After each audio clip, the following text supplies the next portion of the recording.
વેદોને બોલાવી અને કહ્યું કે પ્રકૃતિ સ્વરૂપા નિર્ગુણા પરા પ્રકૃતિ આપણું જે કલ્યાણ કરી રહી છે એ જગદંબાનું તમે આરાધન કરો.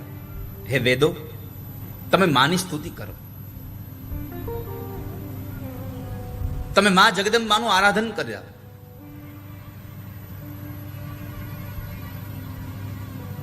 અને અમારા માટે એને પ્રસન્ન કરો. સ્વયં વેદો માં ભગવતી જગદંબાની ઉપાસના કરે છે. સ્વયં વેદ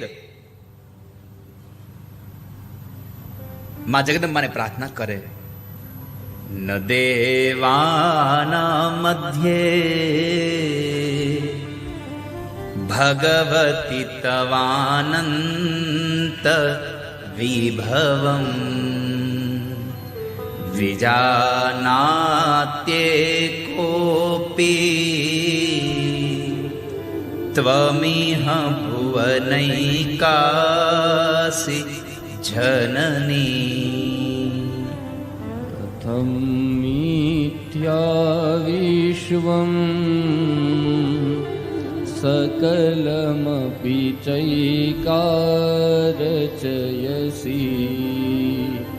પ્રમાણમ ત્વેતસ્મિન નિગમવચનમ દેવી વિહિતમ. વેદો કહે છે કે હે ભગવતી,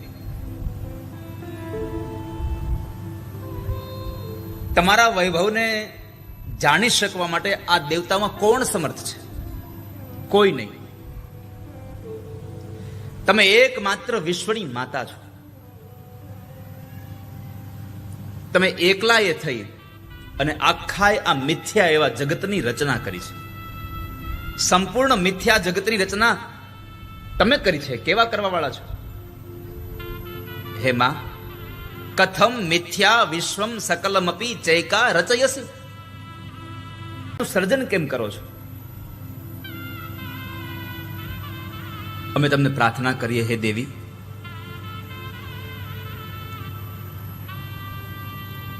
તમારા આ સૃષ્ટિના પ્રમાણિકતાનું આ શ્રેષ્ઠ ઉદાહરણ એ તમારી સિદ્ધિને બતાવે છે.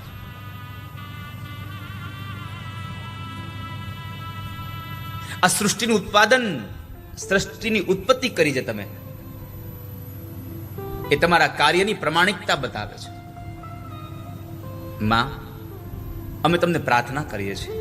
આવી તો અનેક શ્લોકોમાં વેદોએ સ્તુતિ કરી છે, પણ આ એક જ શ્લોક એટલા માટે મેં લયો કે તમને બધાને ખ્યાલ આવે કે સ્વયં વેદ પણ પોતે માને કહે છે કે માં, અમે નથી જાણતા કે તમે આ મિથ્યા, આ જગતની સર્જન તમે કર્યું કેમ. અને આ સૃષ્ટિનું સર્જન પરમાત્માએ કર્યું, માએ કર્યું. આ સૃષ્ટિનું સર્જન કરે છે એટલું નહીં, આ સૃષ્ટિનું પાલન પણ ઈ જ કરે છે.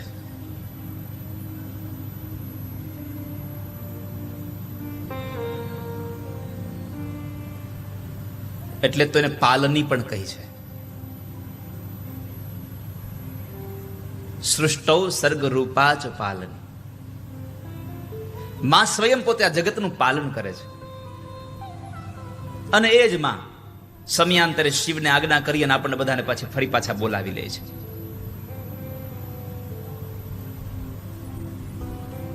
રચા હે સૃષ્ટિ કો जिस प्रभु ने वही ये सृष्टि चला रहा है.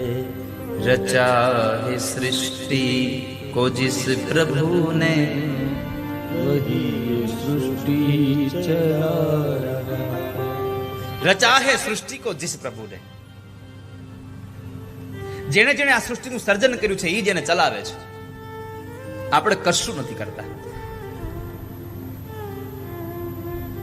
जो पेड़ हमने लगाया पहले, जो पेड़ हमने लगाया पहले, उसी का फल हम अब पा रहे हैं. उसी का फल हम રઘુપાર હે જે આપણે કોઈ જન્મમાં આપણે કોઈ દાણા વાવ્યા હતા પુણ્યના, એ પુણ્યના દાણાને લઈ અને આજ આ વૃક્ષ ઉગ્યું અને એનું ફળ છે કે આપણને માણસનો અવતાર મળ્યો છે. આપણને આટલો સુંદર અવતાર પરમાત્માએ માએ આપ્યો, એ આપણા ઉપર પ્રભુની માની કૃપા મળી છે. હે માં, આ મિથ્યા સૃષ્ટિનું સર્જન તમે કરી રહ્યા છો, પાલન તમે કરી રહ્યા છો, સંહાર તમે કરી રહ્યા છો. જો આ ત્રણેય કામ માતાજી જ કરતા હોય, ભગવાન જ કરતા હોય, કોઈ દેવી કોઈ દેવ શક્તિ કરતું હોય, તો આપણે તો કશું કરતા નથી. આપણે તો નિમિત્ત બનીને માત્ર આવ્યા છીએ. ક્યારેક ક્યારેક લોકો નથી કહેતા ફલાણા ભાઈ એને મારી નાખ્યા. ના, આ સંસારમાં મારવાનું કામ ભગવાન શિવનું છે, પાલન કરવાનું કામ પરમાત્મા નારાયણનું છે, અને સર્જન કરવાનું કામ ભગવાન બ્રહ્માનું છે. जिन्होंने भेजा जगत में जाना, जिन्होंने भेजा जगत में जाना. જ્યારે આપણને જગતમાં મોકલવાનું જ્યારે તત્વાન તૈયાર થાય છે ને, જ્યારે આપણને આ સંસારમાં મોકલવાની વાત તૈયાર થાય છે, ત્યારે જ નક્કી થઈ ગયું પાછું ક્યારે જવાનું છે. जिन्होंने भेजा जगत में जाना, जिन्होंने भेजा जगत में जाना. તમે સાવધાન થઈને સાંભળો. ગઈકાલે મારો પ્રશ્ન તો ખબર તમને કે શા માટે થઈને ભગવાનનું મસ્તક કપાયું? એનો જવાબ છે હવે લો. શા માટે મસ્તક કપાયું? તો કહે છે એક વખતના સમયે ભગવાન નારાયણ અને લક્ષ્મીજી બંને જણા બેઠા છે. એમાં ભગવાન નારાયણે લક્ષ્મી સામે જોઈ અને જરા હસ્યા છે. એને હસવું આવ્યું. લક્ષ્મીજીએ મનમાં માની લીધું કે કદાચ મારાથી બીજી કોઈ રૂપાળી, બીજી કોઈ સારી સ્ત્રી સાથે આનો પ્રેમ બંધાયો છે, એટલે હવે હું એને ગમતી નથી, એટલે મારી બાજુ હસે છે. પોતાના મનથી જ ધારી લીધું. પોતાના મનની લગામ જે છે ઘોડાઓની, એ કાઢી નાખી. પછી તો મનના ઘોડાઓ ગમે ત્યાં ચાલે. એક વાત યાદ રાખજો, આ કથા ઉપરથી એક વાત આપણને બતાવે છે. જ્યારે તમારે કશું વિચારવાનો સમય આવે ને, ત્યારે મર્યાદામાં રહીને વિચારવું જોઈએ માણસ. પોતાની જાતે નક્કી કરી લે છે બધું, આનું આમ જ હશે, અને માની લેવું ને એના કરતા થોડુંક પૂછી લેવું સારું કે ભાઈ આ બરાબર છે. આપણે આપણી રીતે માની લઈએ અને વળી પાછું ઈ જ સાચું છે ઈ હોતે માની લઈએ, અને પછી એને અનુરૂપ આપણે સામેવાળા સાથે વર્તન કરતા હોય, વ્યવહાર કરતા હોય છે. અહીંયા લક્ષ્મીજીએ પોતે કશો વિચાર ન કર્યો, કેટલા બીજા વિચારોમાં ચડી ગયા કે મારી કરતા બીજી કોઈ સ્ત્રી સાથે એનો સંબંધ બંધાયો હશે, એટલા માટે મારી ઉપર હસે છે, આવું છે તેવું છે. અને આવા વિચારોના કારણે લક્ષ્મીજી ક્રોધિત થયા અને બોલ્યા છે ઇદમ પતતુ તે શિરઃ. તમે જે મોઢાથી દાંત કાઢ્યા અને મારી હસી ઉડાવી છે, એ મસ્તક કપાઈ જશે. જાઓ, તમારું મસ્તક કપાઈ જાય અને લવણ સમુદ્રમાં પડશે. હવે અહીંયાથી આપણને એટલું સમજવા મળે છે કે ક્યારેક ક્યારેક આપણી ધારણાઓ જે આપણને દુઃખ આપે ને, એવું દુઃખ કોઈ નથી આપતું. આપણું મન જેટલું દુઃખ આપણને, આપણી વિચારધારા આપણને જેટલું દુઃખ આપે એટલું દુઃખ કોઈ નથી આપતું. જે જગ્યાએ આપણને ખબર નથી એ જગ્યાએ ક્યારેક ક્યારેક આપણે કોઈકને પૂછી લેવું, કે જેથી કરી અને આપણે ખોટી ભ્રમણાઓમાં ન દોડાઈ જઈએ.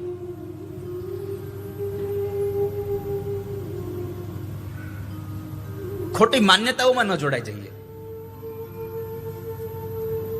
અને અકારણ આપણા જીવનમાં દુઃખો ન આવે. અકારણ દુઃખ ના આવવું જોઈએ ક્યારે. આમ જોવા જાવ તો આપણા સંસારમાં આપણે દુઃખ આવવાનું મૂળ કારણ આપણી વિચારધારા.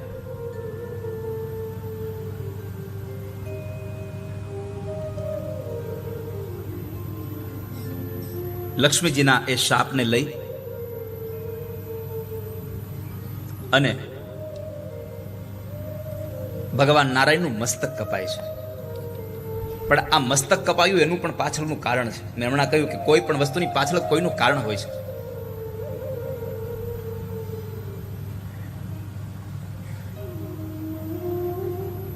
આ શારદીય નવરાત્રી તો આવતી જ હતી, વર્ષોથી, યુગોથી આવે છે અને હજી યુગો સુધી આવવાની છે. પણ આ કથા અહીંયા આવી એનું કારણ શું? મેં પહેલા કહ્યું હતું કે ઘણા લોકોનું ઘણા બધા કારણો હોય, પણ આ કથા અહીંયા આવી એનું કારણ હતું સ્વાંતઃ સુખાય, બહુજન હિતાય, બહુજન સુખાય. જો અનુષ્ઠાન ગમે ત્યાં કરીએ તો થવાનું જ હતું, પણ અહીંયા થયું તો કેટલા લોકોને કથા મળી, કેટલા લોકોને પોતાના આ ચિત્તની શાંતિ મળી, માની કથા સાંભળવા મળે. તમે ભાગવતો આટલી સાંભળી છે, પણ ક્યારે હયગ્રીવનું નામે નહીં સાંભળ્યું હોય. તમે પરમાત્માનો હયગ્રીવ અવતાર થયો એની તમને ખબર જ નથી. આ નવી કથા તમને મળે, અમને નવા નવા શ્રોતાઓ મળે, જિજ્ઞાસુ શ્રોતાઓ મળે, એના માટેનું આ પ્રયોજન છે. આજે બાપુ પધાર્યા છે, તો કે આમ તો બસ આટલી જ એની ઓળખાણ, કેમ કે આટલા વર્ષો જેણે રાષ્ટ્ર માટે સમર્પિત કર્યા છે, આટલા વર્ષોનું જેનું યોગદાન છે,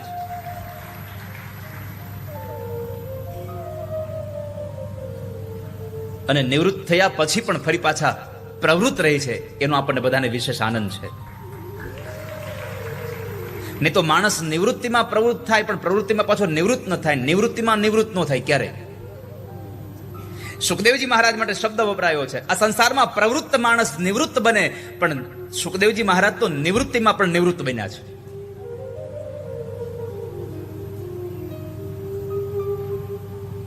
આપનું સ્વાગત છે વ્યાસપીઠથી. આ કથાથી માણસ જોડાતો જાય, આ કથાથી આ માણસ પોતાની જિંદગીમાં સારા માર્ગોને અનુભવતો જાય. એટલા માટે એમ થયું કે આ વખતે ચોટીલામાં કથા કરીએ. તો મૂળ હયગ્રીવનું ભગવાનનો અવતાર થાય, મસ્તક કપાય, એની પાછળનું કારણ તો કહે છે કે હયગ્રીવ નામનો એક અસુર હતો, રાક્ષસ એક હયગ્રીવ હતો.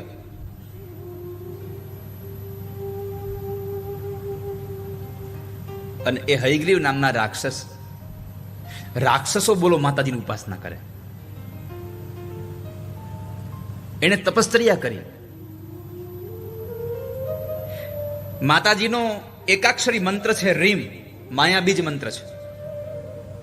આ રીમ માયાબીજ મંત્ર એનો જપ કરતા કરતા 1000 વર્ષ તપશ્ચર્યા કરી. પેલાના સમયમાં ઉંમર એટલી હતી. આ તો જેમ જેમ યુગ બદલતા ગયા તેમ તેમ બધાની આવરદા ઓછી થતી ગઈ.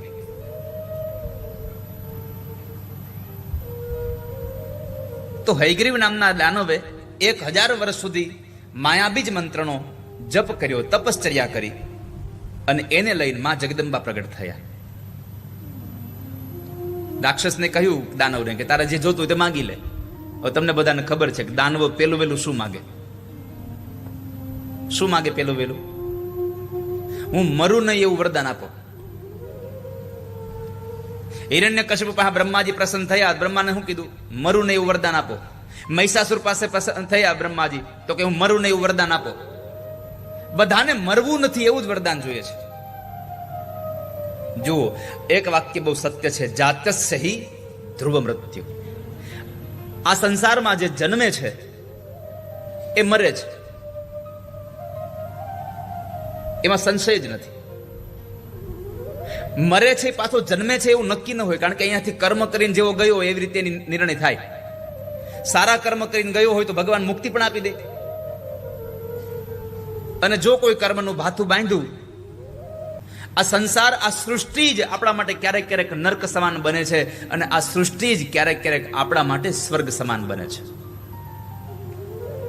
જીવન જીવતા આવડે તો આ પૃથ્વી જેવું, આ ધરતી જેવું સ્વર્ગ બીજે ક્યાંય નથી, અને જો જીવન જીવતા ન આવડે તો આ ધરતી જેવું નર્ક બીજે ક્યાંય નથી. બે અહીંયા જ છે.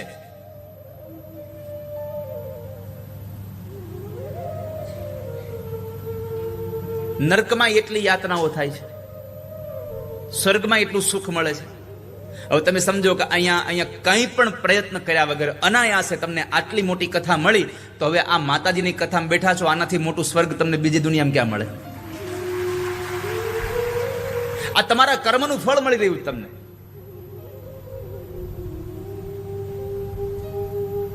કર્મથી માણસ સુખ પામે, કર્મથી માણસ દુઃખ પામે.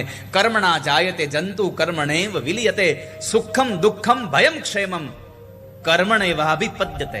ભગવાન કૃષ્ણ બોલ્યા છે ભાગવતજીમાં કે બાબા, આ સંસારમાં સુખ અને દુઃખ કેવળ મનુષ્યને કર્મથી મળે છે. તો હયગ્રીવે ભગવાન માતાજીને કહ્યું કે માં, હું મરું નહીં એવું વરદાન આપો. માતાજી કીધું એ વાત ખોટી છે. આ સંસારમાં જન્મે છે, મરે છે, મરવું તો પડશે, પણ જેવી તેવી રીતે મરી ન જવું જોઈએ માણસ. ઘણા લોકો તો થાકી કંટાળીને મરી જાય. સંસારમાં થાકી જાય એટલે વિચાર કરે કે હવે આપણે મરી જવું છે. મરવાનું બધાને છે. એક આશ્ચર્ય આપણને હજી સમજાતું નથી. દુનિયામાં બધાને ખબર છે કે પાડોશી હમણાં એક ગુજરી ગયા અને આપણે ગુજરી જવાનું છે, તોય આપણે એને મરેલો જોઈને પણ આપણે સૂતા રહીએ છીએ, જાગતા જ નથી.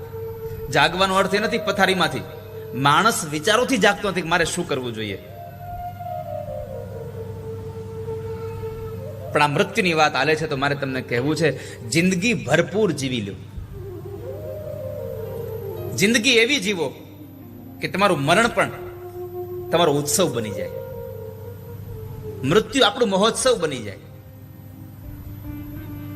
પણ ઘણા લોકોએ તો જીવનને જીવા પહેલા જ મરવાનો વિચાર કર્યો. કેટલી વખત મરવાનું કરતા હોય. એકવાર રમણ મહર્ષિને એક ભક્તએ આવીને, યુવાન આવીને પ્રશ્ન કર્યો. એક ભક્ત આવે છે, બહુ દુઃખી હતો માણસ. દુઃખી થઈને આવેલો માણસ મહર્ષિને કહે છે કે મને મારા આ દુઃખમાંથી મારે બહાર નીકળવાનું મને મળતું નથી. મને એમ લાગે છે કે મારે મરી જવું જોઈએ, મારે મરી જવું છે. જ્યારે એ ભક્ત આવે છે ત્યારે મહર્ષિ રમણ પતરાઓની પેલી પતરાવાળી બનાવતા હતા. પેલા તો સોય દોરો કઈ હતું ને એવું તમે બધા જોયું હશે.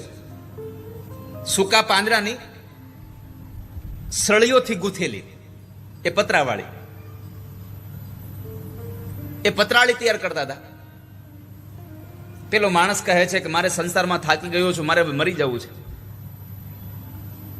મહર્ષિ જોવે છે તો જરા યુવાન અવસ્થા હતી. પેલા એ કહ્યું મને કઈક મરવાનો માર્ગ બતાવો.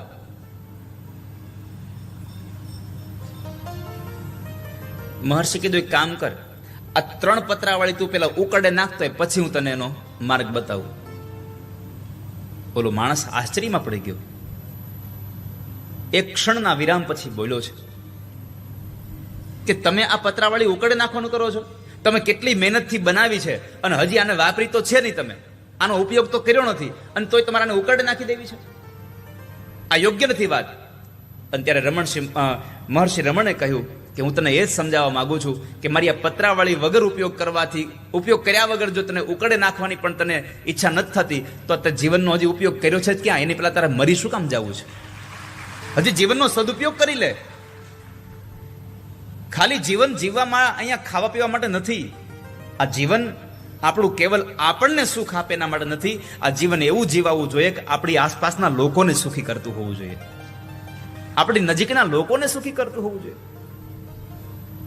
સુગંધ પુષ્પમાં હોય છે પણ એની મજા તો લોકો લેતા હોય છે. એમ તમારામાં આવડત હોય તો એની મજા લોકોને મળવી જોઈએ, દુનિયાને મળવી જોઈએ. પણ ઘણાની આવડત એના પૂરતી જ રહે છે. તમારી આવડત બીજા સુધી પહોંચાડજો, તમારી આવડત બીજાને દઈને જાજો, જેથી કરી અને તમે જાઓ એના પછી પણ તમે જીવતા રહેશો આ જગતમાં. જો તમારી આવડત તમારા સુધી રહી તો એકના એક દિવસે તમારી આવડતને તમારા સુધી રાખવાની મુશ્કેલી તમને છીએ. હવે ભણેલા ગણેલા થઈ ગયા એટલે તરત સીધા દવાખાને પહોંચી જઈએ છીએ. પેલા ગામડામાં નહીં તો આપણે કોઈક વીછી ઉતરાવા જતા. અહીં વડીલો જેટલા બેઠા છે એને ખબર હશે, ખેતરમાં વીછી કરડે એટલે ઘરે ન આવે, એ સીધો ઓલા વીછી ઉતરાવાળા ભાઈને ત્યાં જાય અને ઈ ભાઈ અગરબત્તીથી આમાં કર્યા કરે.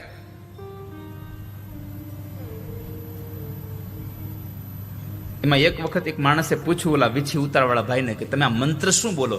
એ કે ઈ નો દેવાનો હોય કોઈનો, ઈ કોઈને અપાય નહીં. પોતાની આવડત કોઈને આપી નહીં. એમાં એક વખતના સમયે એ વીછી ઉતારવા વાળા ભાઈને જ વીછી ડંખ મારી ગયો. હવે પોતાની હાથે પોતે પાછો વીછી ન ઉતારી શકે.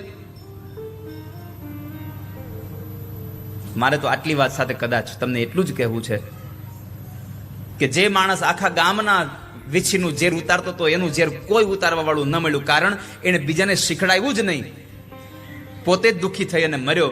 આ સંસારમાં આપણી આવડત આપણા પૂરતી ન રહે. સંસારના લોકોમાં પણ આપણી આવડત મૂકીને જશું તો આપણા ગયા પછી પણ આપણે સુખી થશું. આ સંસારમાં બીજાને આપીને જઈએ, આપણા પૂરતું શું કામ ને? આપણી આવડત વ્યાપક બને, બહુ બધા લોકો સુધી જાય. મહર્ષિ રમણના એકમાત્ર વાક્ય કે આ 3 પત્રાવાળી તું નાખી આવ, આ માણસનો આખો જીવવાનો દ્રષ્ટિકોણ બદલી નાખ્યો. માણસે મરવાનું છોડી અને જીવન જીવવાનું શરૂ કર્યું. ક્યારેક ક્યારેક મહાપુરુષોનો સંગ, ક્યારેક ક્યારેક મહાપુરુષોની સાથેનો આપણો સત્સંગ આપણો આખો જીવનનો રાહ બદલી દેતો હોય છે.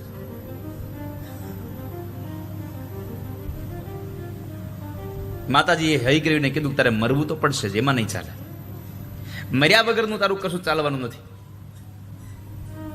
તારે આજ નહીં તો કાલે પણ મરવું તો પડશે જ. કોઈ આજ મરે છે, કોઈ કાલ મરે છે. આ સંસારમાં કોઈ અમર થઈને આવ્યું નથી. આજ આપણે અહીંયા બેઠા છીએ, આજ આપણે કથા સાંભળવા ગયા છીએ, આજ આપણે કથામાં બેઠા છીએ. આવનારો સમય એવો પણ આવે આપણી પાછળ કથા બેસે. માટે મર્યા પહેલા જીવન એવું જીવીને જાજો કે તમારું મરણ પણ મહોત્સવ બની જાય. કોણ જાણી શકે કાળને રે, સવારે કાલ કેવું થશે. જાણી શકે કાળને રે, સવારે કાલે કેવું થશે. આ કાયામાંથી હંસલો રે, ઓ ચિંતાનો ચાલ્યો જશે. આ કાયામાંથી હંસલો રે, ઓ ચિંતાનો ચાલ્યો જશે. તારા મોટા મોટા બંગલા રે,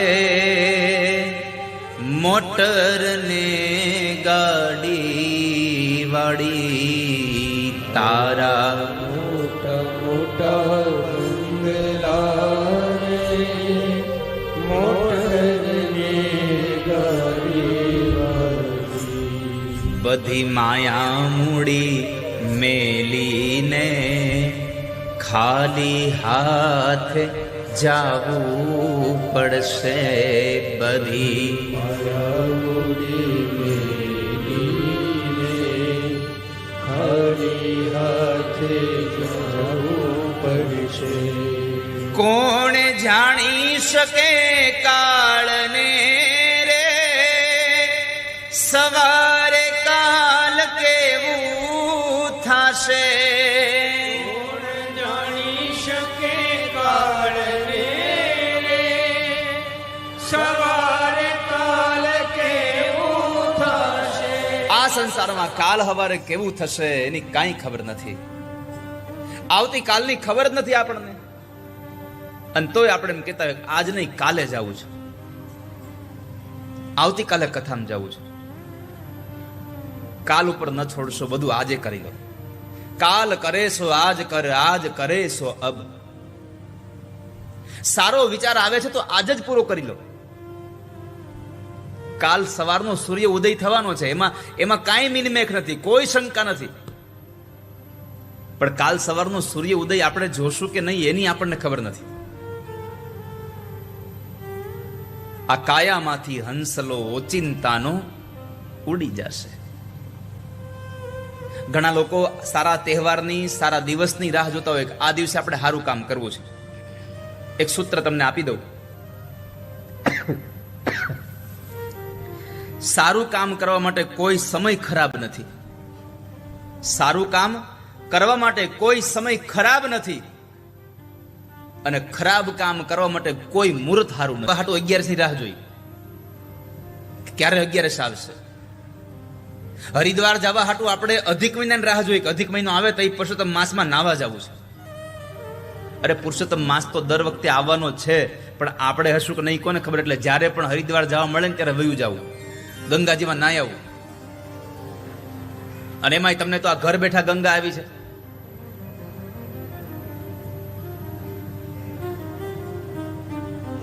ક્યારે જતા રહેશો ખબર નથી. માટે કવિ એમ કહે છે કે તારા બધા જ આ બંગલા, તારી બધી જ ગાડીઓ, તારી બધી સંપત્તિ અહીંયા મૂકીને વયું જવાનું છે. તો મર્યા પેલા તારી સંપત્તિમાંથી યથોચિત સંપત્તિ યથોચિત જગ્યાએ તારી હાથે તું દાન કરીને જા, કે જેથી કરી અને તારા જીવનનું ભાથું બાંધતો જાતો. બાકી સંપત્તિ તો પડી જ રહેવાની છે. જેટલું તમે તમારા હાથે દાન દેશો ને એટલું જ તમારાથી દેવાશે. બાકી છોકરાઓ તમારી પાછળ દાન દેશે કે નહીં એની કાંઈ ખબર નથી હો. કારણ કે હવે તો સમય એટલો બધો આમ ફાસ્ટ ચાલ્યો છે. ઘણી જગ્યાએ તો હવે લોકોએ મરી જાય પછી પાછળની શ્રાદ્ધ ક્રિયા હોત બંધ કરી નાખી છે. બીજું દાન તો બહુ આઘું રહ્યું, શ્રાદ્ધ ક્રિયા બંધ કરી નાખી છે. માટે દીકરાઓ શ્રાદ્ધ ક્રિયા નહીં કરે તો મુક્તિ ક્યાં મેળવવા જશો. એટલા માટે તમારી જાતે જ તમે એવું પુણ્યનું ભાથું બાંધીને જાઓ કે દીકરાઓ શ્રાદ્ધ કરે કે ન કરે, તમે તમારી હારે તમારી સાથે તમે શ્રાદ્ધ કરીને ગયા હો, તમારી જાતે તમે મુક્તિ મેળવીને ગયા હો. સંપત્તિને યથોચિત જગ્યાએ દાન પુણ્ય કરતા રહીએ. હું અમેરિકા જેવા દેશમાં ફરું ને ક્યારેક જ્યારે ત્યાં જોતો હોઉં છું. નરેશભાઈ, ત્યાંના સંતાનો એના મા બાપની સંપત્તિને પણ મેળવવા માટે તૈયાર નથી હોતા. બોલો, મા બાપ તો બહુ દૂર આવે. મેં તો એવા દાખલા જોયા છે. બાજુના એક આમ તમે કેટલા મોટા મોટા મકાન હોય, બાજુના મકાનમાં ભાભા ડોશી રહેતા હોય, આ બાજુના મકાનમાં પતિ પત્ની રહેતા હોય, અને એના છોકરા પાછા બીજે રહેતા હોય. આવી વ્યવસ્થાઓ મેં જોઈ છે.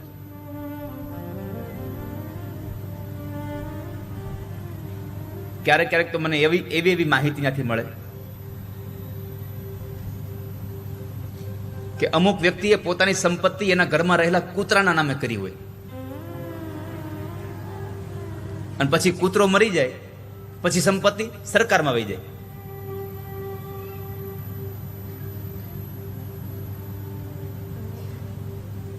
આપણી મેળવેલી સંપત્તિ સાવ ફોગટના વહી જાય અને ધુતારાઓ એને ધૂતી જાય. એના કરતા તમારી સંપત્તિને તમારા હાથે જ સારા માર્ગમાં વાપરીને જાઓ તો તમે મર્યા પછી પણ સુખી થઈને જાશો. સંપદા સારા માર્ગમાં વાપરીને જવી જોઈએ. બધી માયા મૂડી મેલીને ખાલી હાથે જાવું પડશે. બધી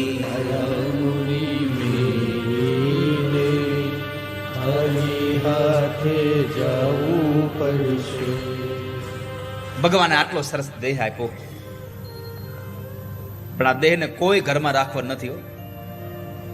તારો દેહ રૂપાળો રે નહીં રાખે ઘરમાં ઘડી. તારો દેહ રૂપાળો રે નહીં રાખે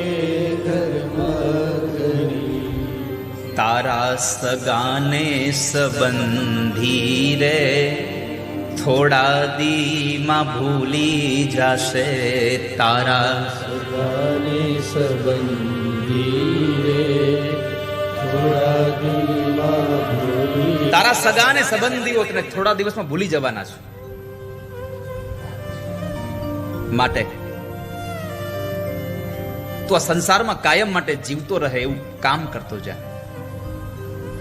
કાયમના માટે તને યાદ કરે લોકો એવું કંઈક યાદ કરતો જ કામ કરતો જા. હયગ્રીવે કહ્યું કે મારું મરણ ન થાય એવું આપો મને. માતાજીએ કહ્યું કે ના, મરવું તો પડશે જ, મરણ તો આવશે જ, બીજું કંઈક માગ. તો હયગ્રીવે માગ્યું કે કામ કરો, મારું મૃત્યુ હયગ્રીવથી થાય એવું વરદાન આપો. માતાજી કહ્યું તથાસ્તુ, તારું મૃત્યુ હયગ્રીવથી થશે પણ તારે મરવું પડશે. માતાજીએ વરદાન આપ્યું. અને કહેવાય છે કે આ દુનિયામાં અમુક લોકોને સત્તા, અમુક લોકોને પદ. ભાગવતજીમાં એક કથા છે. ઇન્દ્રએ જ્યારે પોતાને મળેલી સત્તાનો દુરુપયોગ કરી અને વૃંદાવનમાં એટલો બધો વરસાદ વરસાયો, અને પરમાત્માએ, તમે બધા કથાથી વાકેફ છો કે પરમાત્માએ પછી પેલો ગિરિરાજ પર્વત પોતાની આંગળી પર તોડી અને સૌ લોકોને આશ્રિત બનાવ્યા, સૌને આશ્રય આપ્યો. ત્યારે ઇન્દ્ર જ્યારે ભગવાન પાસે ક્ષમા માંગવા આવે છે ત્યારે પરમાત્માએ પહેલું વાક્ય કહ્યું હતું કે ઇન્દ્ર, સત્તા મળે તો એનો સદુપયોગ કરાય, એનો દુરુપયોગ ન કરાય. સંપત્તિ મળે તો એનો સદુપયોગ થવો જોઈએ. તમને સારી બુદ્ધિ મળી છે તો સારો ઉપયોગ થવો જોઈએ. પણ અહીંયા હયગ્રીવને આ માતાજીએ વરદાન આપ્યું કે તારું હયગ્રીવથી મૃત્યુ થશે, એટલે એટલો બધો મદોન્મત બન્યો, યજ્ઞાદિ કર્મો બંધ કરાવતો ગયો, લોકોને દુઃખ આપતો ગયો. દુરીજનો આમ જ કરતા હોય છે, આવું જ વર્તન કરતા હોય છે.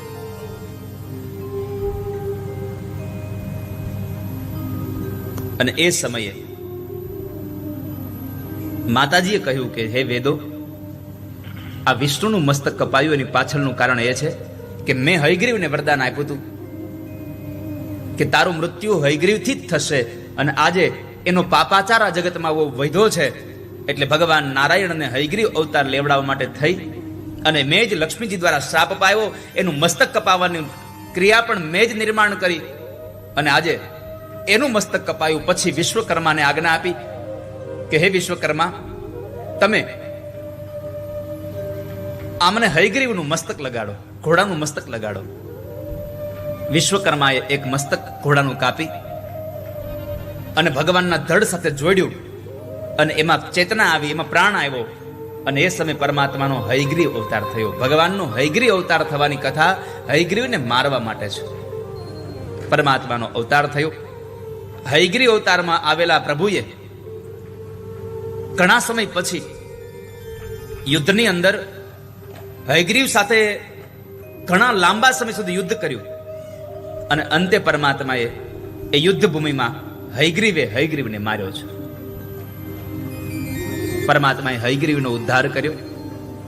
સોનો કોઈ બીજો પ્રશ્ન કર્યો કે હે બાપજી, તમે આ હયગ્રીવ અવતારની કથા તો કરી, પણ આ હયગ્રીવ અવતારમાં તમે એક વાક્ય બીજું બોલ્યા હતા, ખબર છે? કે ભગવાન હજારો વર્ષ સુધી યુદ્ધ કરી અને થાકી ગયેલા.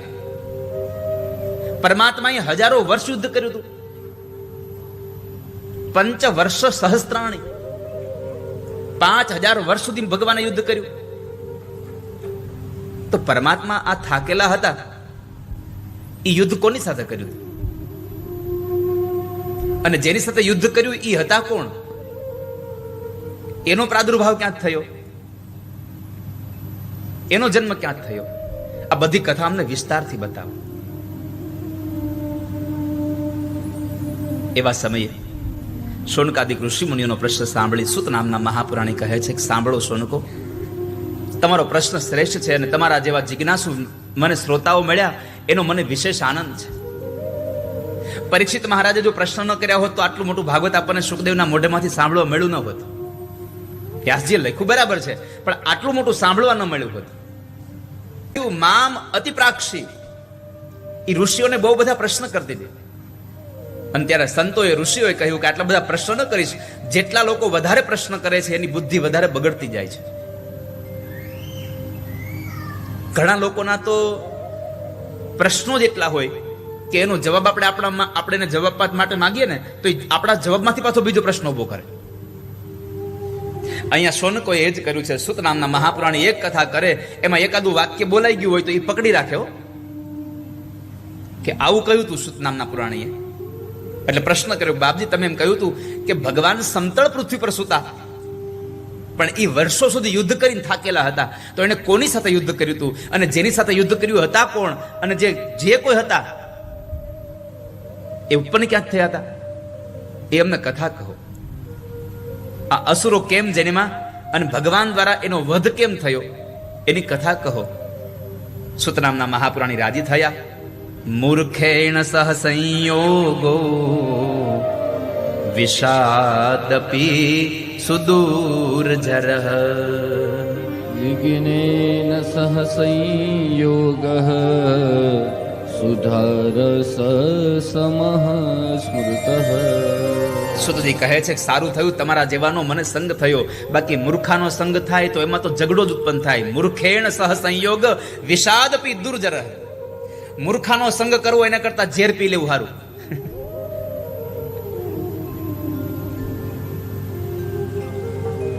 અહીંયા દેવી ભાગવતમાં શ્લોક બતાવ્યો છે કે દુનિયામાં મૂર્ખ સાથેનું મિલન ઝેર કરતા પણ વધારે હાનિકારક હોય છે, આપણું અનિષ્ટ કરવા વાળું હોય છે. અને વિદ્વાનો સાથેનો સંપર્ક પિયુષ રસ સમાન હોય છે, અમૃત સમાન હોય, કે જેમાંથી આપણને શાંતિ ના મળે, આપણને કંઈક સાચો માર્ગ મળે. માટે આપણે કોની સાથે બેસવું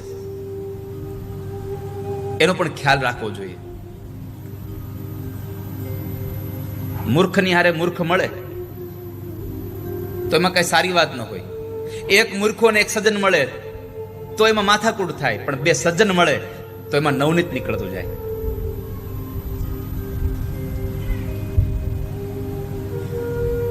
દુષ્ટો સાથે, મૂર્ખાઓ સાથે વાત કરવી એના કરતા મૌન રહેવું વધારે સારું છે.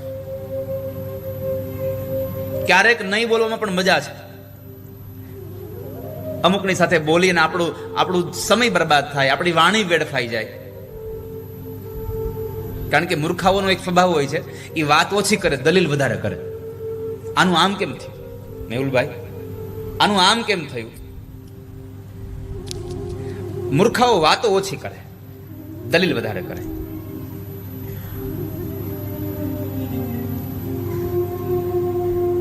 જેની વાણીથી આપણને સાંત્વના મળે છે એવાનો સંગ કરીએ.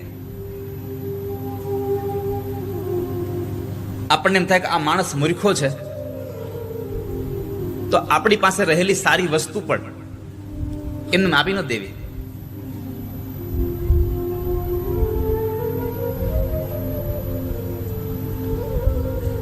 પાત્રતા વગર પીરસવું નહીં ક્યારે. પાત્રતા વગર પીરસવું નહીં ક્યારે.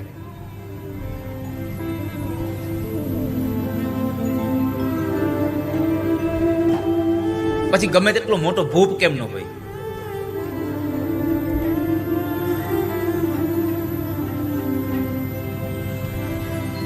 જેવાને તેવાની પાસે જ્ઞાન ન દઈ દેવું, કારણ કે તમારા જ્ઞાનની કિંમત જ ન થવાની હોય. તો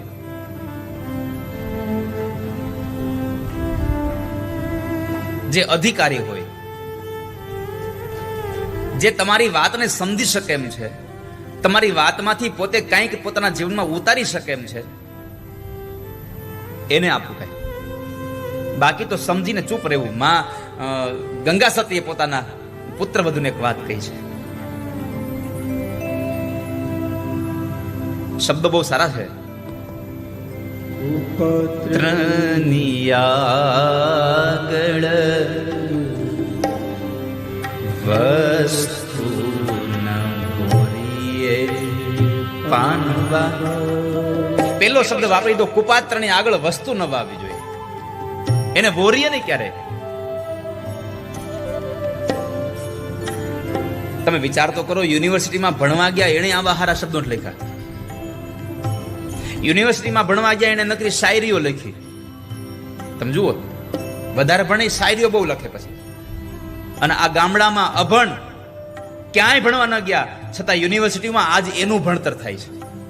કારણ આ બધી અંતરની આ 52 પદો એ આપણા માટે 52 શ્લોક સમાન છે, 52 મંત્રો સમાન છે. કુપાત્રની આગળ વસ્તુ ન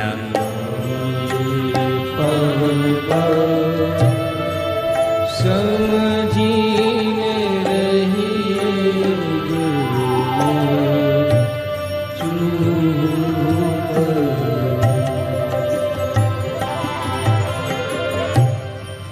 લાલચ આપે ધનનો ઢગલો કેટલી સુંદર વાત કરી છે સજ્જનો માટે અને વિદ્વાનો માટે આ ખાસ, મહાપુરુષો માટે ખાસ. લાલચ આપે, ધનનો ઢગલો કરે, તો એવાની પાસે તો ક્યારેય મૌન જ રહેવું, એને ક્યારેય જ્ઞાન ના આપવું. કારણ કે જે માણસ તમારી વિદ્વત્તાને, તમારા શાસ્ત્રને પોતાની સંપત્તિથી ખરીદવા ચાહે, એની પાસે ક્યારેય શાસ્ત્રનો એક પણ વાક્ય બોલશો નહીં, શાસ્ત્રને વેચવાનું કામ ન કરશો ક્યારેય. શાસ્ત્રની સેવા કરનારા માણસોએ આ વાત યાદ રાખવા જેવી છે કે પૈસાના બદલામાં શાસ્ત્ર ના આપીએ ક્યારે.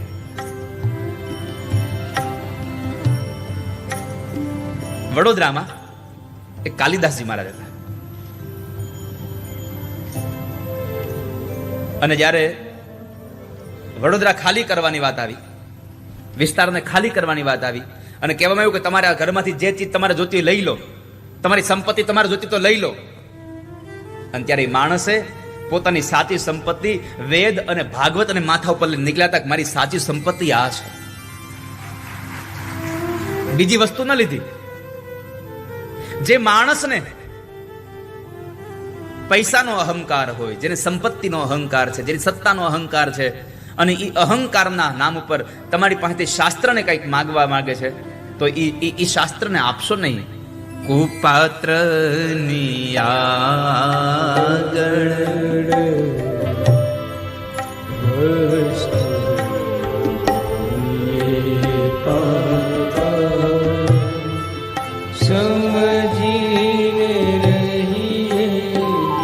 તમારી વાણી ચૂપ રાખો, કારણ કે વાણીના 4 પ્રકારો છે: પરા, પસંતી, મધ્યમા અને વૈખરી. 4 વાણી છે આ સંસારમાં. અને આ 4 વાણીમાં વૈખરી અને મધ્યમાં, આપણે રોજ જે વાતોચીતોમાં ઉપયોગ કરીએ એ વૈખરી અને મધ્યમાં વાણી છે. પરા અને પસંતી એ ઋષિ મુનિઓની મૌનની વાણી છે. મૌન પણ એક વાણી છે. ઘણા લોકો મૌનથી પણ સમજી જાય. તમારું મૌન પણ ઘણા બધા લોકોને ઘણું બધું કહી જતું હોય છે.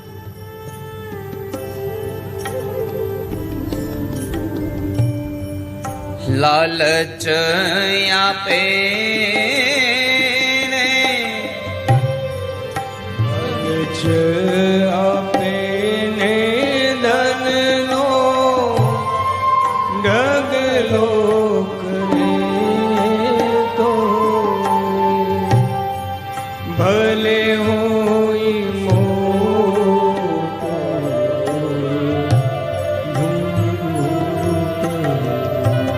એ ગમે તેટલો મોટો રાજા હોય, પણ તમારી પાસે ધનનો ઢગલો કરે છતાં પણ ત્યાં સમજીને ચૂપ રહેવું. ઘણી જગ્યાએ મૌન રહેવામાં મજા હોય છે, બહુ બોલ બોલ કરવામાં મજા હોય છે, ક્યારેક મૌન રહેવામાં મજા હોય છે. અને જ્યારે તમારી પાસે કાંઈ ન હોય ને શસ્ત્ર, ત્યારે હું તમને કહું છું, મૌન જેવું શસ્ત્ર સંસારમાં બીજું કાંઈ નથી. સામે વાળાને મૌન કરવો છે તો મૌન થઈ જાવ. અમારો તો કેટલી વખત એવા દાખલાઓ બને, સામે વાળાને મૌન થઈ જવું પડે. જમવા બેસું ને ત્યારે મૌન હોય. તો કોઈકના ઘરે પ્રસાદ લેવા ગયા હોઈએ, ઠાકોર જમાડવા, તો એ પ્રસાદ લેવા ગયા હોય ને જમતા હોય ને ત્યારે આપણે કોઈ આમ ઓલા ઘરવાળા બધા પીરસવા આવે એટલે આપણે ના પાડીને આમ, એટલે ઘરમાંથી એક વ્યક્તિ આવે, એક તો લ્યો એમ, આમ મૌનમાં કે એક તો લ્યો એમ, આપણે ના પાડી કે ના, તો કે અરે પણ તું તો બોલ, તારે ક્યાં મૌન છે. મારે આટલું જ કેવું તમને કે એક માણસ મૌન રહે તો સામેવાળા માણસને મૌન રહેવાની ફરજ પડી જાય છે. ક્યારેક ક્યારેક તમારું મૌન પણ બીજા બધાને મૌન કરવાની તાકાત ધરાવે છે. મૌન જેવું શસ્ત્ર જ નથી. તમે કોઈકને પથ્થર મારો તો સામે પથ્થર મારે. તમને કોઈ બે ગાળ દે, બે ગાળ તમે સામે અપશબ્દ બોલો તો વળી પાછું બીજા બે બોલશે, પણ એ તમને બે બોલ્યા પછી તમે મૌન રહ્યો તો બીજી બે બોલશે, એના પછી બે બોલશે, પછી નહીં બોલી ગઈ, એ કંટાળીને વયો જાહે. તો વૈખરી અને મધ્યમાં આ બે આપણા રોજબરોજના કામમાં આવતી વાણી છે. પરા અને પસંતી આ બે સંતોની વાણી છે, આ ઋષિઓની વાણી છે, આ મહાપુરુષોની વાણી છે, આ મૌનની ભાષા છે. સજ્જનોની વાત સાંભળીને આપણને જે શાંતિની અનુભૂતિ થાય એ પરા અને પસંતી વાણી છે. સાંભળવાથી પણ ઘણાને શાંતિ મળે. આપણી આ ઇન્દ્રિયોમાં બહુ બધી ઇન્દ્રિયો આપણી, પણ આ ઇન્દ્રિયોમાં બે ઇન્દ્રિયો બહુ અગત્યની છે. એક શ્રવણેન્દ્રિય અને એક દર્શેન્દ્રિય. આંખ અને કાન આ બે ઉત્તમ છે. આંખથી તમે જે જોઈ રહ્યા છો એનાથી તમને મનોરંજન મળે છે, અને કાનથી તમે જે સાંભળી રહ્યા છો એનાથી તમને શાંતિનો અનુભવ થાય છે. પહેલાના સમયમાં ટીવી ને આ બધું નહોતું ત્યારે પણ કથાઓ આવતી હતી. લોકો રેડિયામાં સાંભળતા સાંભળતા પોતે પ્રસન્ન બનતા હતા. જોવાનું નહોતું કઈ, પણ સાંભળીને સારી વાતો સાંભળીને પ્રસન્ન બનતા હતા. સારી વસ્તુ સાંભળો તો તમને સારું ગુણ મળે છે. હંમેશા સારું જ સાંભળવાના આગ્રહ રાખવો. શ્રવણના પણ 3 પ્રકારો છે. શ્રવણ 3 પ્રકારના હોય છે: સાત્વિક, રાજસ અને તામસ. આ 3 પ્રકારના શ્રવણ બતાવ્યા શાસ્ત્રમાં. આપણને થશે કે સાત્વિક કોને કહેવાય, રાજસ કોને કહેવાય અને તામસ કોને કહેવાય. વેદ અને શાસ્ત્રોનું જે શ્રવણ છે, જે ઉત્તમ શ્રવણ, એ સાત્વિક શ્રવણ છે. તમે અત્યારે જે કથા સાંભળી રહ્યા છો, આ કથા એ તમારા માટે સાત્વિક શ્રવણ છે. બીજું, સાહિત્યનું જે શ્રવણ કરે છે એ રાજસ છે, મધ્યમ. વેદ અને શાસ્ત્ર ઉત્તમ શ્રવણ, સાહિત્યનું શ્રવણ એ મધ્યમ શ્રવણ. અને કોઈ યુદ્ધ સંબંધી કથા હોય અથવા તો કોઈની નિંદા કરવાનું કોઈ વાક્ય સાંભળો તો એ તમારું તામસ શ્રવણ છે અને અનિષ્ટ છે. તો સાત્વિક, રાજસ અને તામસ આ 3 પ્રકારના શ્રવણ બતાવ્યા. ઉત્તમ, મધ્યમ અને અધમ. ઉત્તમ શ્રવણ તમને મોક્ષ અપાવે, મધ્યમ શ્રવણ તમને સ્વર્ગ અપાવે અને અધમ શ્રવણ તમને ભોગની પ્રાપ્તિ કરાવે. અને ભોગ કર્યા પછી માણસ નર્કની યાતનાઓને ભોગવતો રહે છે. હવે નક્કી આપણે કરવાનું છે, આપણે શું સાંભળવું છે. કારણ કે આ સંસારમાં બધું જ સાંભળવા મળે છે. કથાઓ, વાર્તાઓ થઈ રહી છે, વેદનું અને શાસ્ત્રનું ગાન છે, સાહિત્યનું ગાન પણ તમે સાંભળી રહ્યા છો ક્યારેક ક્યારેક. અને ક્યારેક અધમ નિંદાઓ તો રોજ થતી હોય. ઘણાને ટેવ હોય, કોઈકની નિંદા કરે નહીં ત્યાં સુધીને ઊંઘ ન આવે, એટલી ટેવ પડી હોય. કોઈની ખરાબ વાત ન કરે અથવા તો કોઈકની 2 વાતો સાંભળે નહીં ત્યાં સુધીને મજા જ ન આવે, ખાધેલું ન પચે, આવી ટેવો પડી હોય માણસોને. તો બાપજી, અમે તમને પ્રાર્થના કરીએ છીએ, અમને બતાવો ને, મધુ અને કૈટબની કથા જે છે એ મને કથા બતાવો. તમારી સાથે સંગ થયો એ અમારો દેવ યોગને કરીને સંગ થયો છે. તમારી હારેની મુલાકાત અમારા જીવનનું કલ્યાણ માટે થયો છે.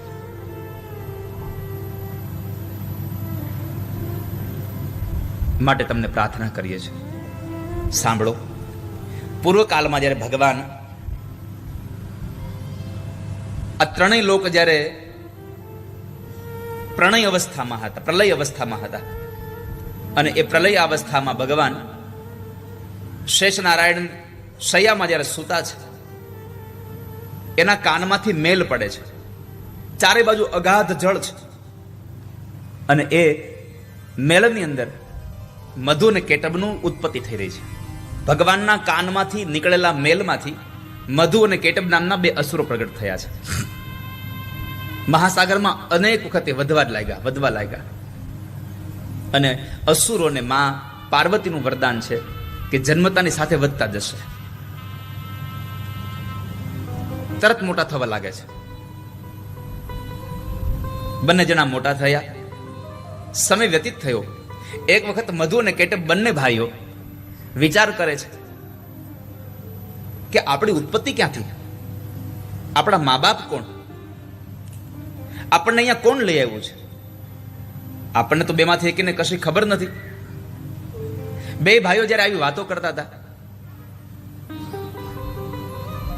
ત્યારે કેટબ એક વાત બહુ સરસ કહે છે કે મને એમ લાગે છે કે કોઈના આધાર વગર કશું ટકી ન શકે. આપણે આવ્યા છીએ તો આપણે કોઈકના આધારે આવ્યા છીએ. આ દુનિયામાં એક વસ્તુ એવી નથી કે જે કોઈ પણ પોતાના આધારે હોય. કોઈકના આધારે જ ઊભી રહી છે. આ પૃથ્વી છે તો શેષનાગની ફળના આધારે ઊભી રહી છે, દિશાઓના આધારે ઊભી રહી છે. શેષનાગ છે તો ભગવાન શંકરના ગળામાં પડેલો એના આધારે છે. ભગવાન શંકર કોઈના વગર ટકતું નથી. એકબીજાનો આધાર હોય છે. અહીંયા બે જણા સારી વાતો કરતા હતા કે આપણું તો કોઈ સર્જન કર્યું જ હશે, કોઈ તો શક્તિ એવી હશે જ. આમ શક્તિની વાતો કરતા હતા ને, આમ ચિંતન કરતા કરતા જતા હતા. એમાં આકાશમાંથી વાઘબીજ સ્વરૂપ એક મંત્ર, એમ માયાબીજની વાત કરી મેં તમને, આ વાઘબીજ.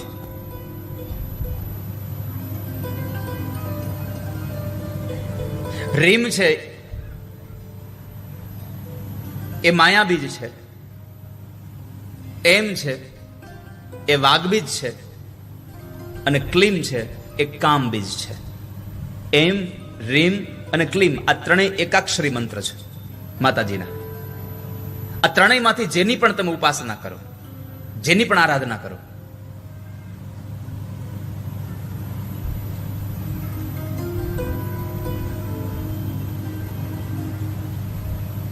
તો વાઘબીજ સ્વરૂપ એમનો એ વાણી સંભળાણી આકાશમાંથી. અને એટલું સુંદર એ ભાવ એમાં વ્યક્ત થયું અને એ શબ્દને પોતાના હૃદયમાં પધરાવ્યો. અને એ જ હૃદયમાં પધરાવેલા શબ્દનો એને ઉદ્ગાર કરવાનું શરૂ કર્યું. થોડી વાર થઈ તો આકાશમાં એક સુંદરી દેખાય છે, એક સ્ત્રી દેખાય છે. એટલે બે ભાઈઓએ નક્કી કર્યું કે મને લાગે છે કે આ મંત્ર છે કોઈ, આ સામાન્ય શબ્દ નથી, આ મંત્ર છે કોઈ. એટલે મંત્ર સમજી અને બંને ભાઈઓએ આ મંત્રનો તપશ્ચર્યા કરવાનું શરૂ કર્યું.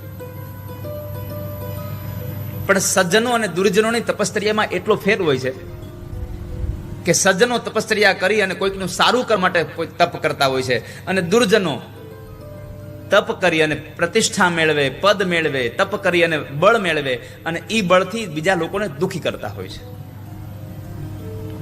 આ સંસારમાં જ્યારે આપણી પાસે પૈસો આવે, જ્યારે આપણી પાસે પદ પ્રતિષ્ઠા આવે, અને ઈ પદ પ્રતિષ્ઠા અને પૈસો જ્યારે કોઈને હેરાન કરે ત્યારે સમજવું કે આપણે ઈ મધુકેટબ મહિલા છીએ હજી, આપણે હયગ્રીવ વાળા છીએ હજી, આપણે મહિષાસુર વાળા છીએ હજી. અને આપણી સંપત્તિથી જ્યારે કોઈનું આંસુ લૂછવામાં આવે તો સમજવું કે આ દેવી સંપદા આપણા ઘરમાં આવી છે આજે.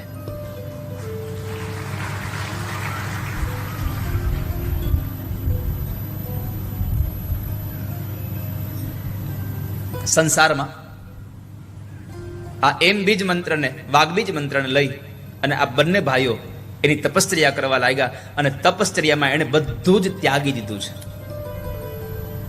બધો જ ત્યાગ કરી દીધો. આ સંસારમાં ત્યાગવું બહુ અઘરું છે, અને ત્યાગ્યા પછી પણ ત્યાગવું એ અઘરું બહુ છે. ચાતુર્માસ ચાલતો હોય અને રીંગણા ન ખાતા હોય તો આપણે શું કહીએ? હું તો ચાતુર્માસમાં રીંગણા નથી ખાતો. અરે નથી ખાતા તો યાદ જ શું કામ કરો છો એને? જે વસ્તુ તમે છોડી દીધી છે એને યાદ શું કામ કરો છો? ઘણા લોકો એ માવો મૂક્યા પછી હોતે યાદ કરતા હોય, મેહુલભાઈ મેં માવો મૂકી દીધા, જઈ જો ત્યારે યાદ કરતા હોય મેં માવા મૂકી દીધા, મેં વ્યસન મૂકી દીધું. અરે જે વસ્તુ છોડી છે ને એને યાદ જ ન કરવાની હોય, અને યાદ કરો તો તમારો ત્યાગ પણ સાચો નથી. 92 લાખ માળાના ધણી રાજા ભર્તુહરી બધું જ મૂકી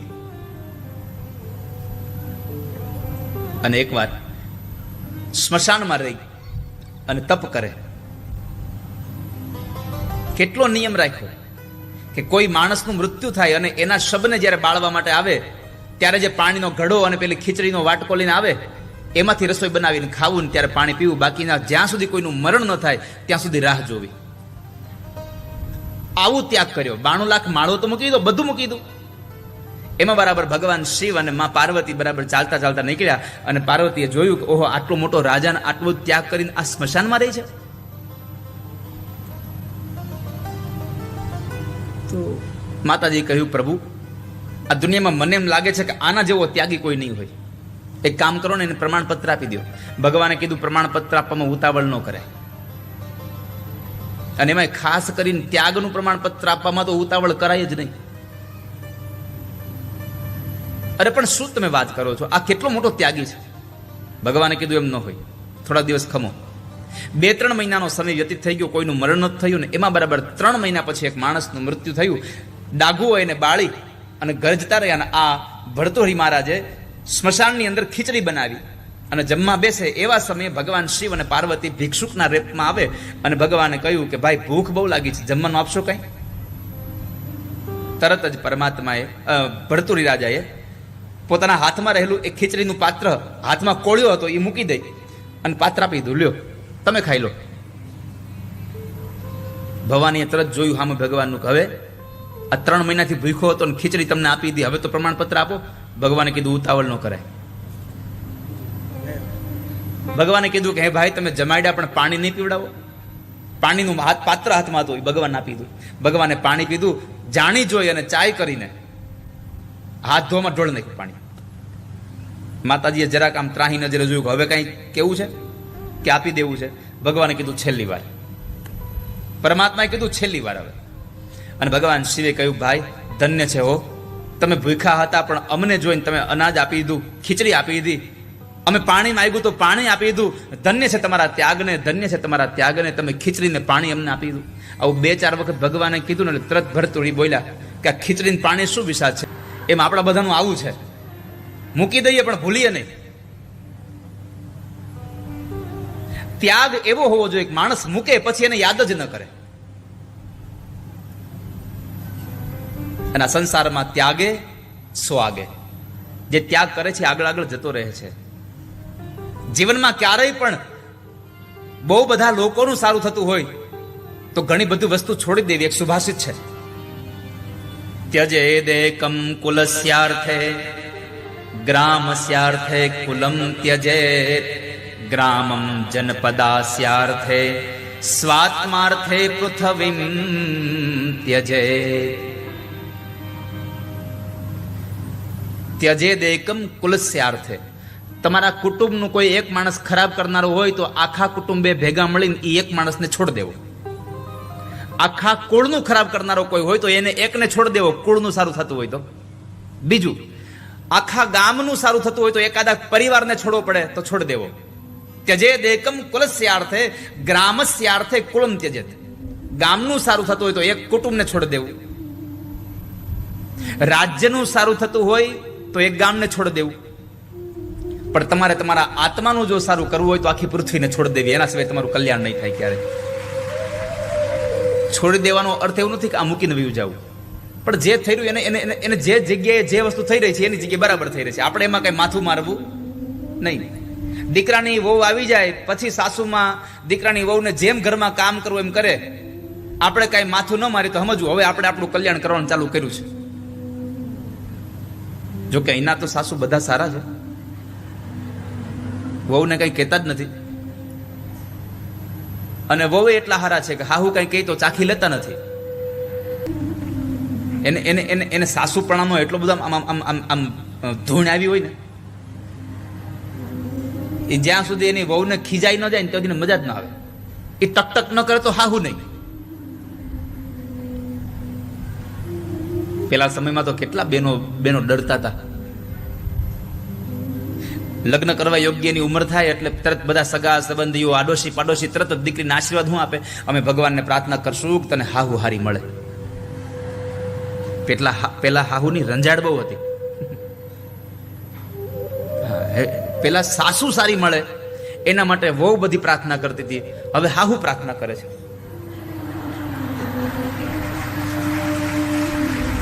આખો સમય પરિવર્તિત થઈ ગયો છે. સમય પરિવર્તિત થઈ ગયો.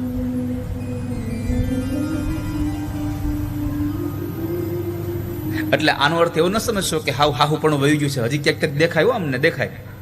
અમે આમ ફરતા હોય ને આમ આટલી બધી યાત્રામાં, ક્યાંક તો દેખાવ મળે જ હજી હાહુ જૂના જમાનાના હોય, આ જમાનાના વિચારો જૂના જમાનાના હોય. આત્માનું કલ્યાણ ચાહે માણસે પૃથ્વીનો ત્યાગ કરી દેવો. ઘરમાં જે થઈ રહ્યું છે થવા દો. પણ આપણાથી કઈ થાય તો કોઈથી કઈ બોલાય નહીં, અને ઘરમાં બીજા કોઈથી કઈક થાય તો એક તો ચૂપ રહી જ નહીં.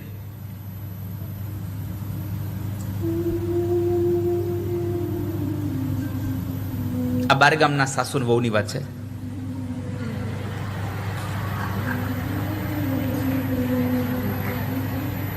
એક વાત યાદ આવી મને. એક દીકરો અને એના બાપુજી બે હોલમાં બેઠા બેઠા ટીવી જોતા હતા, અને સાસુ ને વહુ બે રસોડામાં કામ કરતા હતા. એમાં બરાબર એક કાચની બરણી ફૂટીને જોરથી અવાજ આવ્યો, ને પછી આખું ઘર સાયલન્ટ. ટીવીને મ્યુટ કરી નાખ્યું. કોઈ કઈ બોલે ચાલે. 1-2 મિનિટના મૌન પછી દીકરાના બાપે હળવેકથી કીધું, બેટા જરાક જોતો કોનાથી તૂટી? આ બરણી ફૂટી કોનાથી? છોકરાએ એટલો સરસ જવાબ આપ્યો છે, બાપુજી બરણી ફૂટી એનો અવાજ આવ્યો, એટલે જ તને કહું છું આ અવાજ આવ્યો ફૂટી એનો. પછી કઈ અવાજ આવ્યો? તો કે ના, તો મારા બાથી ફૂટી હશે. તો મારા બાથી ફૂટી હશે. કેમ? જો મારી વહુથી ફૂટ્યો તો મારા બાનો અવાજ બંધ રહે કોઈ દી?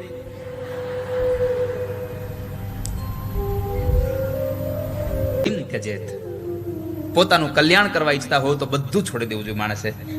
ત્યાગ વગર માણસને સિદ્ધિ ન મળે. શ્રીમદ રાજચંદ્રના શબ્દો છે, ખરે પુષ્પો જ્યારે મધુર ફળ ત્યારે તરુ ધરે. ખરે પુષ્પો જ્યારે મધુર ફળ ત્યારે તરુ ધરે, બલિદાનો વિના જગત પર સિદ્ધિ ન મળે. જ્યાં સુધી ઝાડ ઉપરથી ફૂલ ખરી ન જાય, ફૂલ પોતાનું બલિદાન ન આપે, ત્યાં સુધી એ ઝાડમાં ફળ કોઈ દિવસ આવે નહીં. ફૂલનું બલિદાન અને એનું જ કોઈ ફળ હોય તો એ ફળ છે. માટે કોઈનું બલિદાન એટલે કે કોઈ વસ્તુ ત્યાગી દો તો તમને એ જીવનમાં સુખી બનાવે છે. માણસનો ત્યાગે કેટલો! વસઈમાં મહારાષ્ટ્રમાં જ્યારે યુદ્ધ થયું, અને એ યુદ્ધમાં અલીબાગના આંગ્રે પરિવારના 3 જુવાન જો દીકરાઓ શહીદ થઈ ગયા. 3 દીકરાઓ, એક જ ઘરના 3 દીકરાઓ શહીદ થયા એમાં. અને ત્યારે મરાઠા સરદાર ચીમણાજી અપ્પાએ એક શોક પત્ર લખ્યો હૃદયથી આંગ્રે પરિવારની આ 3 દીકરાની માતાને. આ 3 વીરોની માતાને એક પત્ર લખાયો કે તમારા દીકરાઓ આ 3 યુદ્ધમાં કામ આવી ગયા. બહુ દુઃખની વાત છે, પણ અમે તમને સાંત્વના માટે આ પત્ર લખ્યો છે. આ પત્ર જ્યારે આવે છે, સામે વીરોની માતા એક પત્ર લખ્યો કે દુઃખ બહુ છે, દુઃખ બહુ છે, ત્યાગ કેટલો! 3 દીકરાઓ મરી ગયા પછી પત્ર લખ્યો એની માએ કે દુઃખ બહુ છે, પણ દીકરાઓ મરી ગયા એનું નહીં, પણ રાષ્ટ્રની રક્ષા કરવા માટે હવે 4થો દીકરો મારી પાસે નથી એનું મને દુઃખ છે. આ ત્યાગ છે. દીકરાઓ મરી ગયા એને નથી રોયા, હવે 4થો દીકરો હું યુદ્ધમાં મોકલી શકું એવો છે નહીં એટલા માટે દુઃખ છે. ત્યાગે એને આ સંસાર યાગ કરે છે. ત્યાગાત શાંતિ. જ્યાં ત્યાગ છે ત્યાં શાંતિ છે. જેટલું તમે છોડી દેશો એટલું તમને આનંદ મળશે. આ બંને અસુરોએ આ વાગ્બીજ મંત્રનો એટલું આરાધન કર્યું, 1000 વર્ષ સુધી તપશ્ચર્યા કરી, અને માં પ્રસન્ન થયા. માએ વરદાન માંગવા કહ્યું કે બંને જણા તમારો જે ઈચ્છા હોય વરદાન માંગી લો. બંને જણા એક જ વરદાન માંગ્યું. પેલું તો માંગ્યું અમે મરીએ નહીં. માતાજી કીધું બીજું માંગો, મરવું તો પડશે જ. મરવું તો સત છે બાવા, મરવું તો સત છે, મરવું તો પડશે જેમાં નહીં ચાલે. તો મધુ અને કેટબે કીધું કે અમે ઈચ્છા અનુસાર મરીએ એવું વરદાન આપો અમને, અમે અમારી ઈચ્છાથી મરીએ. માતાજી કીધું તથાસ્તુ, તમને જ્યારે ઈચ્છા થશે, જેની પાસેથી ઈચ્છા થશે ત્યારે તમે મરશો એવું તમને વરદાન આપું છું. માતાજીના વરદાનથી પછી મદોન્મત થયા. અને એમાં એક વખતના સમયે એક કમળ ઉપર બ્રહ્માજીને જોયા. કમળ